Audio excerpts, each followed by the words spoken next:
family. This is all in the public domain, not conspiracy theorists. It's all there. The friends of the bush. But let's leave these conspiracy theories alone. Let's get back to the anthrax. Anthrax for 6 months. El País, El Mundo, the Times, the Observer, the New York Post, sorry, the Washington Post, New York Times, CNN, BBC, Sky News, all the world's media was telling you about anthrax.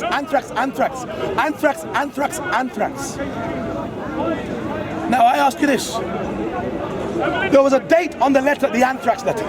What was the date on the letter? The date on the anthrax letters, because it was spent days after, was 9/11. The letters were posted on the same day as the attacks, given that it takes several days for the postal system to work. So are we led to believe that two of the greatest terrorist attacks to take place in America happened on the same day, independent of each other, simultaneously? Imagine, it's a far stretch of the imagination. And as soon as they discovered, remember, for 6 months we had anthrax, and then it was discovered that the anthrax came from an American military laboratory, Fort Detrick in Maryland. They identified where it came from. Professor Barbara Rosenberg from the Federation of American Scientists, she said the attack was homegrown. They look into America's defense of chemicals. Professor Barbara Rosenberg from the Federation of American Scientists, not Abdul Muhammad, who floats around on YouTube looking for conspiracy theorists. Not Hussein Salim. No. This is Dr. Barbara Rosenberg from the Federation of American Scientists. It was determined that the anthrax came from Fort Detrick in Maryland. And as soon as it was discovered that it was an American, or came from America, there was a media blackout. So the story's cut. We've heard no more about the anthrax. Not one iota, not a word. Who was responsible? So if you ask a general audience, who was responsible for September 11th, they'll tell you, Osama bin Laden. Ask them who was responsible for the anthrax. I don't know. Why don't they know? Because you're not supposed to know. There was a media blackout. So I asked myself, who has the power to silence the media across the board? Because when we talk about the media, we're not talking about individual entities, units that report the news by themselves. No. Now, back when I was a child growing up, you had the BBC News at 9. You had News Round. You had News at 10 with Trevor McDonald. Hello, News at 10. And when you looked through the news, every news story was different. Their reporters captured different stories and presented different news. Nowadays, because you have virtually the world's media is controlled by 3 or 4 corporations. You have Reuters, Associated Press. So whether you are CNN, Al Jazeera, BBC, Fox News, you go to these sources, so it's not difficult to control. They control the news. They control the output. Who has the power to silence the media? But as soon as it was discovered that it was an American, it was homegrown, silence. So if there are questions about that, of course there must be questions about September 11th. How did these buildings implode on themselves? Building 7, no plane hit it, but it collapsed. These are logical, legitimate questions that as soon as you raise doubt, you're a conspiracist. Well, let me get into some more conspiracy theories for you. Do you remember a couple of years ago, if your minds were stretched back to that, if it hasn't been interrupted by X Factor or Facebook or YouTube. A couple of years ago, in England, right here, in Britain, country of democracy, freedom, where people work by the rule of law, in Britain, we had a British spy by the name of Gareth Williams, MI6 agent, who was found in Pimlico in a house that belonged to MI6. They killed him in the back. And he was found in a bag, zipped up, dead, naked, bound up in a bag, in an overall, and padlocked from the outside. The British Free Press, the independent media, the greatly respected Times, Independent, and Observer, Daily Mail, Daily Telegraph. The British media began to then raise doubts about his death. They said to you, it looks like suicide. Until some intelligent bastard said, well, how did he padlock the bag? So the guy kills himself, puts himself in a bag, zips it up, and then padlocks it from the outside. The ridiculousness is, if you research on the internet, go back to the stories, the media was suggesting that it could be suicide. MI6 didn't even notify the police that they were looking for him for over a week. For over a week. Hold on. A spy in a bag. Look at it for what it's worth.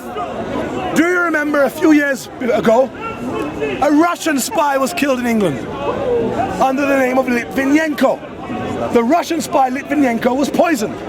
And we all saw the photographs of Litvinenko in his hospital bed, his hair falling out, teeth dropped out, nose drop off, and he's in bed. That raised so much consternation in the British media that we had the Times, CNN, BBC, Panorama did a story, dispatches were out there. The Prime Minister made a speech in Parliament calling for Putin, President Putin, to take responsibility for the assassination of Litvinenko. It went all around. But we have a British spy now, not Russian, British. There's been no Panorama, no dispatches. The media has dropped the story. There's no debate, no discussion. Who did kill Gareth Williams and why? It's probing. Remember, he was also involved in the chemical weapons discoveries. He wasn't just any ordinary operative. So there are some very deep and profound questions that need to be asked about the death of Gareth Williams. But the British media are not asking those questions. What have the British media done? They've taken your attention somewhere else. So poor Gareth Williams and his family. Do you remember what the media did as well? After his botched suicide attempt, after the media tried to frame him and say he committed suicide, they then began to say he was a cross-dresser. And they then tried to defame him by saying, oh, they found women's clothes, they found receipts, and then, hold on, and then it goes further. And then the media reveals a picture of someone who they want to look to, a man and a woman who they want to speak to, who's in the area, and they said, they look Mediterranean. Why did you just say they look Arab? They look like Mohammed Abdul Hassim and Fatima, up to it again. Because that's what they were trying to plan. When they said Mediterranean, they knew exactly what they were trying to do. Cast doubt. They assassinate these characters. Let's go into further stories as to how you're lied to, how you're deceived, how the media tells all of this fiction. And this is the last story before I go. Osama bin Laden. We don't even question it. We say he's dead. I believe Osama bin Laden died years ago. Years ago. In fact, I'm on record as saying this in the park. I was saying it for years. Bin Laden died years ago. Now, do you remember? They always kept the lie alive that Bin Laden is alive. Bin Laden. And he was used by George Bush. Imagine, you're the most wanted man on earth. The most wanted man on earth. Let's go back into technology. Technology. We're talking about 2001 up until 2011. Where was Bin Laden hiding?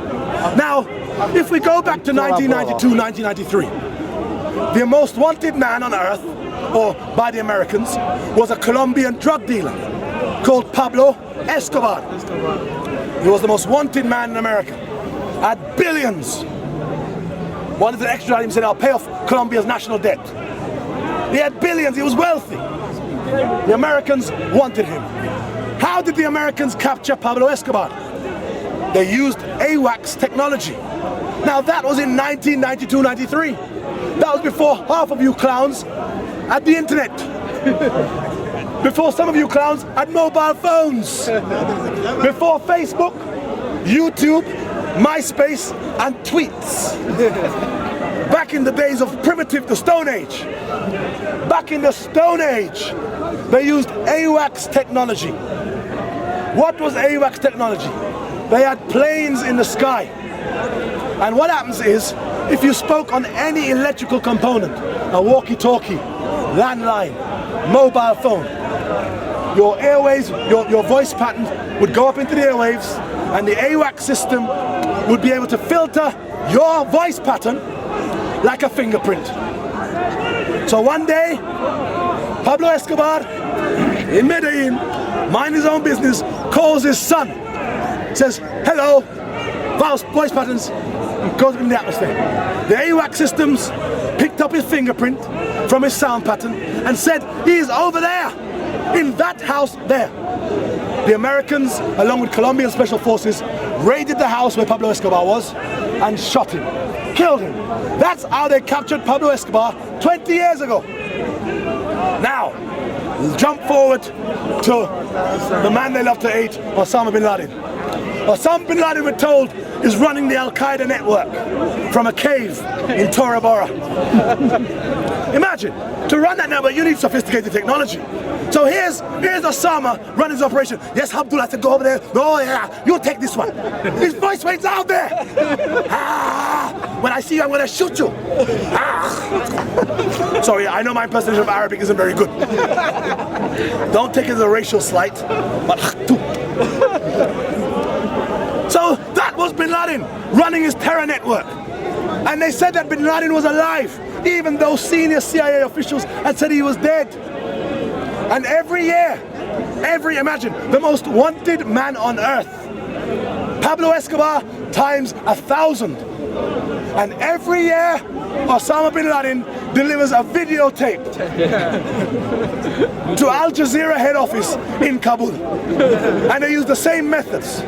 They have an Arab Taliban dressed up in turban, driving a yellow taxi, drive past Al Jazeera head offices, throw a tape from the window and say, Allahu Akbar, and then zips away. Every year, delivered the same way. And Bush exploited the idea that bin Laden was alive. Now I've said for years that Osama bin Laden was dead. And I received a phone call one morning saying, Ishmahil, I received a call at 3 o'clock in the morning, saying, Ishmahil, wake up, in half an hour,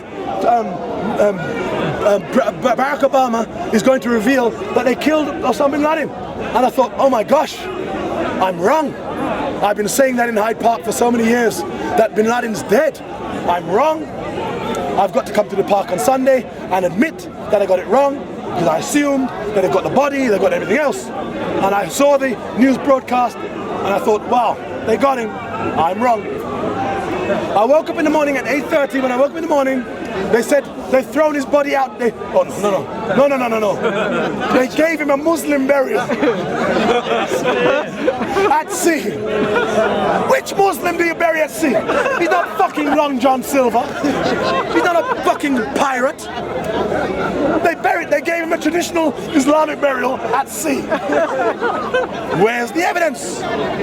Where are the photographs? I asked myself. So I became concerned. What's happened here?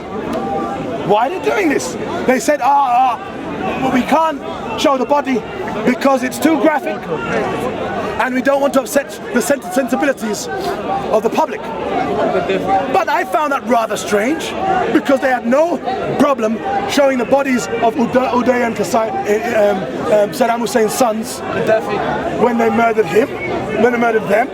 They had no problem showing Gaddafi's body as he was being dragged through the street, a pole shoved up his ass, and a man shooting him in the head. They had no problem with that. But with bin Laden, that's rather strange. I found it very curious. And so then the public, not the public, the media, what they did was to cement it in your minds. Within 2 days, they had a panorama program giving a reenactment of what took place, because you know, panorama, current affairs, respected. So the current affairs programs, the leading current affairs programs around the world, began doing stories. Now, do you remember when they said they caught Osama bin Laden, they said he had an AK-47. He was using his wife as a shield, kind of like how this man is holding his woman. Used his wife as a shield. It must be endemic. Used his wife as a shield. AK-47 blazing, blaze out, and they shot him. That's how they said they killed him. And then they realized, Osama bin Laden could now go down as an icon and a hero for blazing out a martyr. So they want to change the narrative. No. It didn't happen like that. Look at how they said it happened. They said, remember, Pakistan is a nuclear nation. It's at the height of red alert. Pakistan is always paranoid about India. India and Pakistan are always posturing against each other on the border. Oh, you do that again, I'm going to kill you. No, you do that, I'm going to kill you. I will give you weapons, blow you up. Always, my Indian accent isn't very good either, but always combative. So Pakistan is on a state of red alert. Red alert. And we are told that the American Navy SEALs flew 3 helicopters.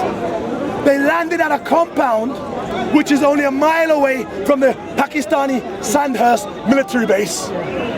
They stayed on the ground and engaged in a firefight for 40 minutes. Someone made a cup of tea, and then they jumped back in the helicopters and buggered off. So Pakistani intelligence, the ISI, have to be involved in the narrative somehow. The neighbors in the region said, we don't believe he was there. This is the neighbors. Not interviewed by Panorama, the neighbors. So people begin to raise doubt. The journalists begin to say, okay, you killed him, show us the photographs. Weeks have gone by. We say, show us a photo. Why hasn't a photo been leaked? So they said, show us a photograph. Without a photograph, and the media and public baying for a photograph, what do? They then release a photograph of Obama, and they say they're watching the raid as it goes down. And we've got Obama sitting like this. We've got Hillary Clinton like that. And they say they were watching as it was executed. Now you know why they create a narrative, because we're supposed to have confidence in them. If Barack Obama saw it, it must be true. Dismiss it. People saying, where's the evidence? They produced this fabricated photograph of Obama and others and Hillary. They could have been watching anything. They could have been watching pornography. No wonder Hillary was like, we don't know what the hell they were watching. The narrative on the cameras on the Navy SEALs cuts out. There's a gap missing. So even they don't have that evidence. Hold up, it doesn't stop there. It doesn't stop there. People weren't satisfied. So the public said, we want more evidence. Show us a photograph. Journalists were asking for a photograph. So what they did, they released another photograph. Remember, before they said he was in this compound where there was no technology. No technology. And that's how he remained undetected. No technology. That's what they said. No technology. Then they released a video of bin Laden. Sorry to use you as an example again, my brother, but he was wearing a hat like yours, and he was sitting down, and they said he was watching himself on a computer. And hold on, they don't show you bin Laden, they show you a side profile, like that, with a woolly hat and a little beard. It could have been anybody, he looked like my fucking granddad. It could have been anybody. But they released that as definitive evidence of bin Laden's death. Bin Laden's family themselves have come out. They released a letter to the New York Times saying that until they have credible evidence that their father was killed in that raid, they do not assume it was him. That's the bin Laden family. But we don't get this narrative because they want to sell you the lie. And the more and more you repeat a lie, the more and more it sounds true. We have to realize where we're living, how we're living, and the times we're living in. We have wars in Syria, war in Libya, war in Iraq, Afghanistan. Look at that devil, Barack Obama, using drones to murder people in Somalia, Yemen, Pakistan, Afghanistan. Look at it. We go to Syria, We have the Americans now talking about war in Syria. The Syrian rebel coalition have recently elected a prime minister, Hassan Hoti. Who is Hassan Hoti? He is the new interim rebel coalition prime minister of Syria. But no one asks the fundamental questions. Who is Hassan Hoti? Hassan Hoti spent over 32 years in America, living in Texas, before he returns to Syria to be the prime minister. So you mean to say that people want to get rid of Assad, but they want some foreigner who doesn't even know the country to come back as head of state? CIA, propaganda, Western imperialism. We go to Libya. We have Mohammed Magharif, the Libyan president, spent over 30 years, where? Or almost 30 years, where? In America, in Europe. But he returns as president. He spent almost 30 years being groomed by the CIA in America and around Europe. We have the prime minister, Ali Zidane. Are you Libyan? Ali Zidane, the prime minister, spent 30 years in Europe being groomed by the European intelligence. Yet he is now the prime minister of Libya, and none of you ask any questions. We go to Iraq. When the Americans went in 2003, who did they try to establish as the president? Ahmed Chalabi. Ahmed Chalabi left Iraq when he was 12 years old in 1956.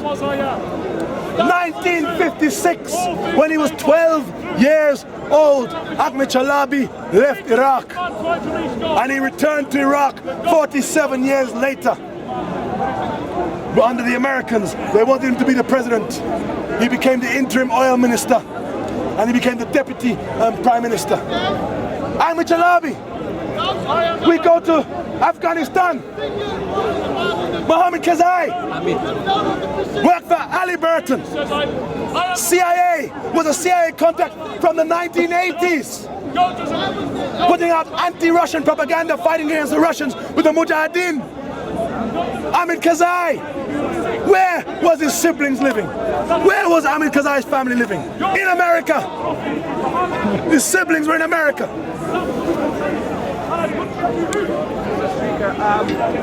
You're very selective sometimes. I'm very selective sometimes. You mentioned Ahmed Chalabi. When Ahmed Chalabi, he never been in power for last, maybe what you said, 1 year.